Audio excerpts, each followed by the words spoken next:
Yo, what's good, people? This is another episode of Having a Conversation, and today I'm honored to be joined by someone I've been listening to for years, to be honest, one of the funniest people that I know without actually knowing them. Um, a pioneer in this UK podcasting game. This is Tazer Black. How's it going, Tazer? How's it going?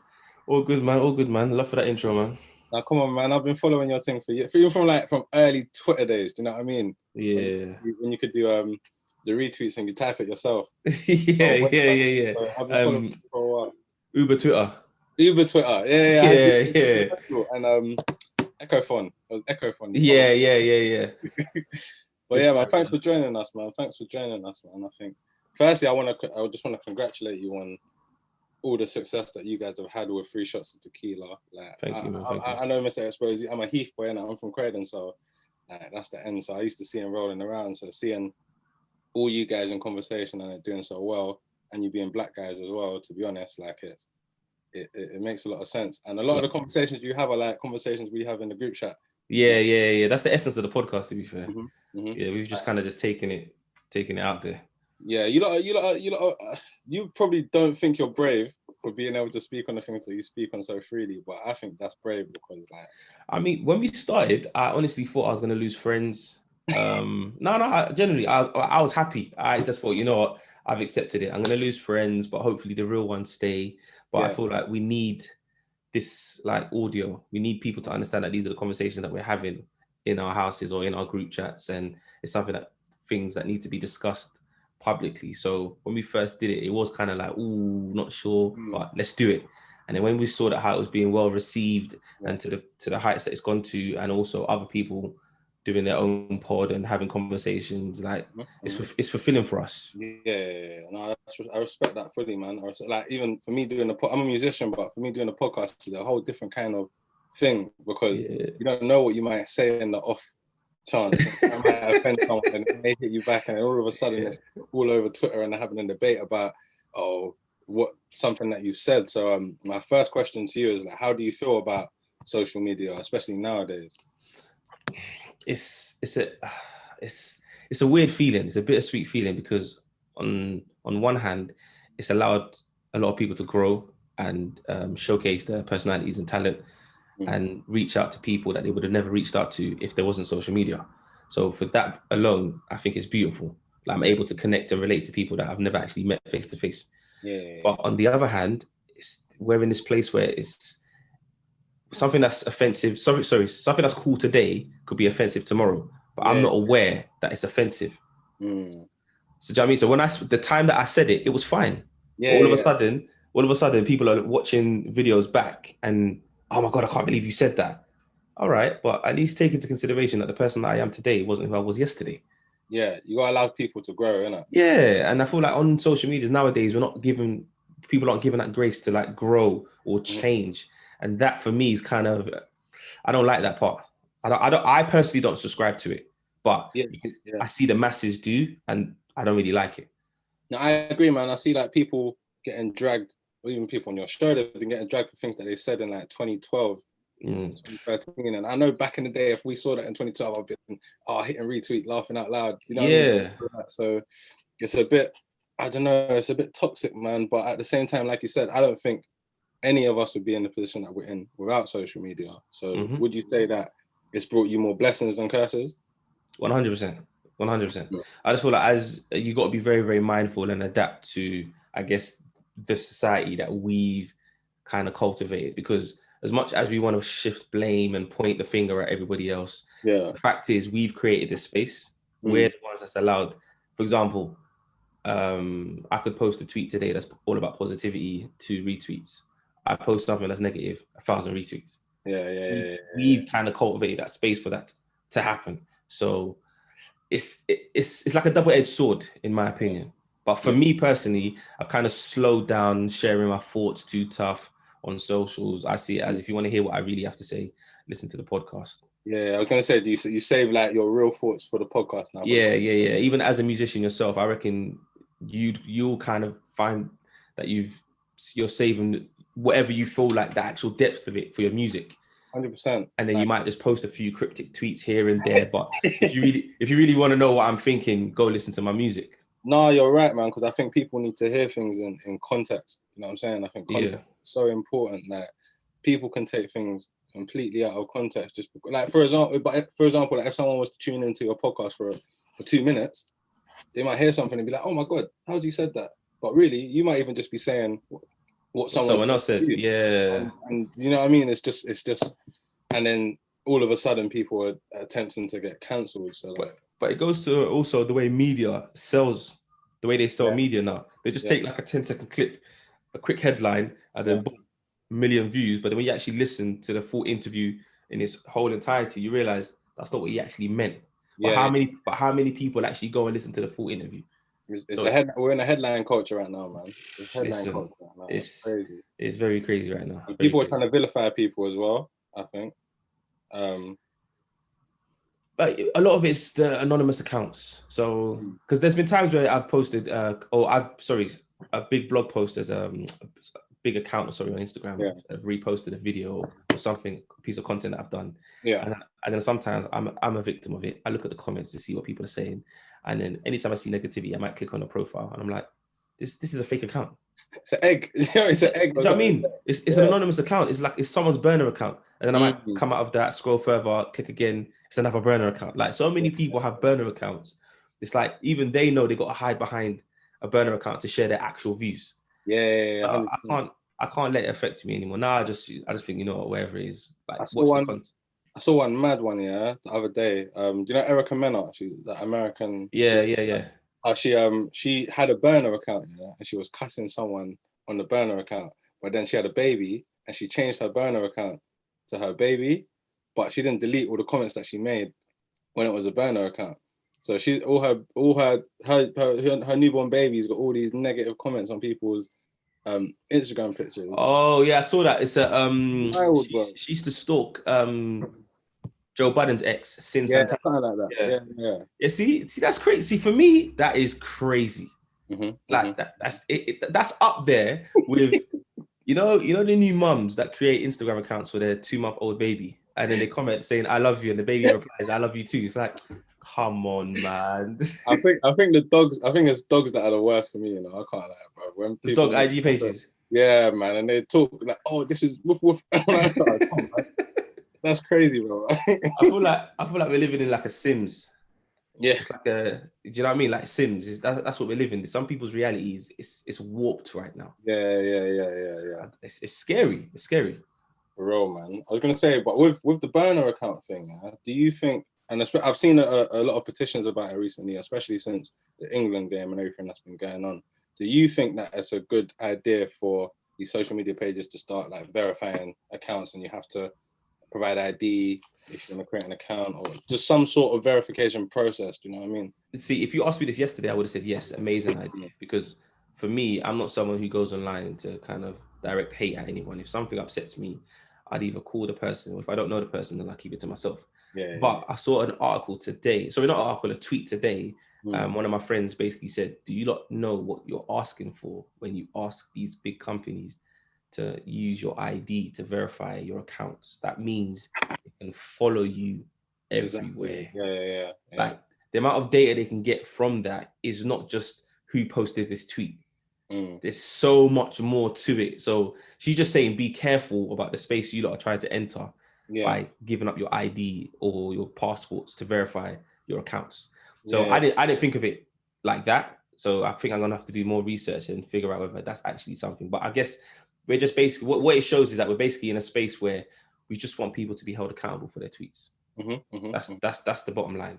Like if someone wants to go online and tweet racial slurs, by all means do that. Just know that there's consequences to it. Yeah. Right now, we don't feel like there's consequences to it because there's talent out there. For example, the football players that played the other day, like that was so much pressure for them to do, but there has to be a winner or a loser, regardless. But it's so sad that people like me and you, we knew deep down, if we lost, it would have been us that would have bear the brunt of it. We knew that. But think about what they would be saying if we won. The thing is, it's the worst. I think the penalties, it was the worst possible way for us to lose, man, because it was those and the 3 players that missed as well. Bro, I screened the game at my venue, and between me and you, the stream was a bit delayed, so I had the notifications on my phone. So I already knew we lost before everyone in the venue knew we lost. And when I saw the names, I was like, oh, it had to be the Black Boys. Had to be. So, yeah. I saw it coming. I think that's the thing, because like us as a people, we saw exactly what was going to happen. And then it happened. You know what I mean? It's like, it's not like we got surprised and everyone was very loving towards them. Like, straight away, you're getting monkey emojis and stuff like that. So. But I saw this perspective on Twitter earlier today. What about if Gareth Southgate was basically trying to make the black guys the heroes? I mean, he gave them the opportunity to score the pens. Imagine if they did and we won. Yeah. Saka, Sancho, and Rashford would have been heroes. So it's hard to say that he had ill intentions, because if they did score, we would have won. Yeah, I don't think he had ill intentions. I think it was a bit naive, because at the end of the day, like we're not trying to write movie scripts here. We're trying to win. You know what I mean? Like, I get it. I completely get it. It's a gorgeous story if we win, but let's win the cup, man. Like, Saka hasn't even taken a penalty before. But also, this is what I'm saying about adding context. If you look at the other players that were in the starting 11, they haven't either. True. The only two. Like Henderson. Yeah, Henderson should have stepped forward. Yeah, Sterling and Grealish. Grealish has only ever taken one penalty. That's a good for Villa, yeah. And then Sterling, I think Sterling knew, if it's not you, man, it's going to be me. I was a bit nervous. I think Sterling thought, listen, I played 120 minutes. Allow me. If you man do it, I'll do it. You see what I'm saying? I think Sterling knew. Sterling thought, you know what?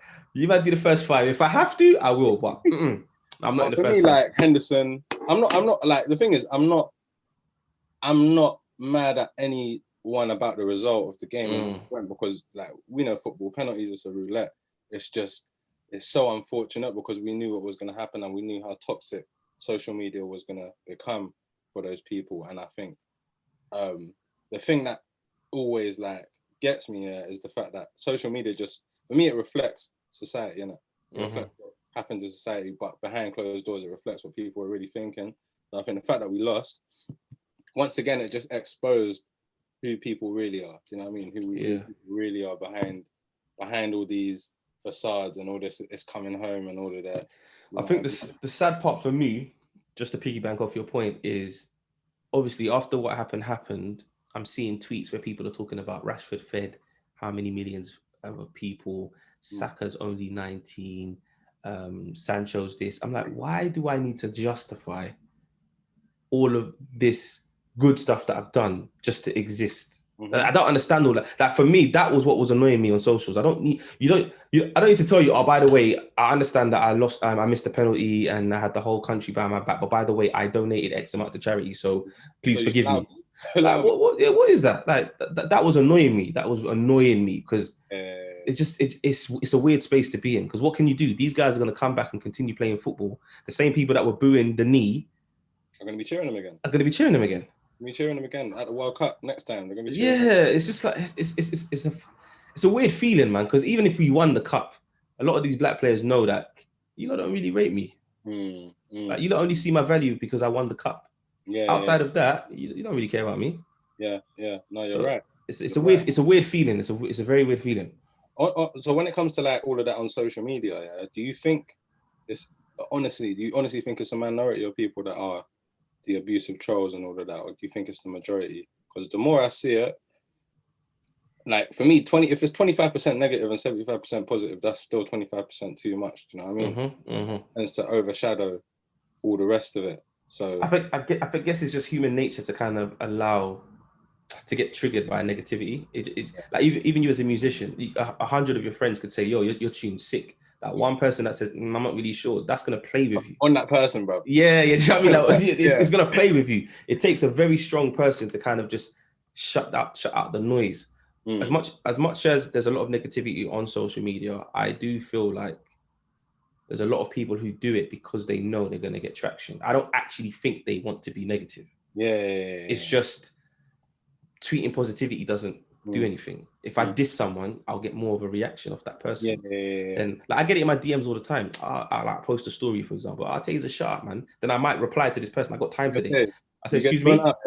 Yeah, I say, excuse me. And they're like, no. I didn't mean it like that. I just wanted your attention. 3 shots is sick. I'm like, what? Like, what? Listen, I'm telling you, some people are just literally just craving attention, and they Yeah, more or less do anything to get it. That's what yeah, it is. that's wild, man. No, that's wild. But like I said again, yeah, with you guys with 3 shots, even like I said, I'm new to the podcast world, so seeing you lot, I'm like, because we've done episodes on dating, and I've said some things, and I'm like, oh, I don't know, I might get in trouble with that. And then I watch 3 shots of tequila. Like, you know what? I'm calm. I'm calm, bro. I'm actually Listen, calm. what Yeah. I found with 3 shots is that, especially when we talk about dating and stuff, women like honesty, and 9 times out of 10, women know that what we're saying is true. They just don't want to accept it publicly. So what I find is, if I meet said woman and I talk about whatever we spoke about on the podcast face to face, they kind of understand, but no one's there for them to like see them agree. But then if I bring it to socials, it's like, no, I don't agree with your point, and then it's like, but when I saw you anyway, cool. So I've realized that I don't discuss the pod on Twitter. If you see my tweets, I don't talk about 3 shots on Twitter.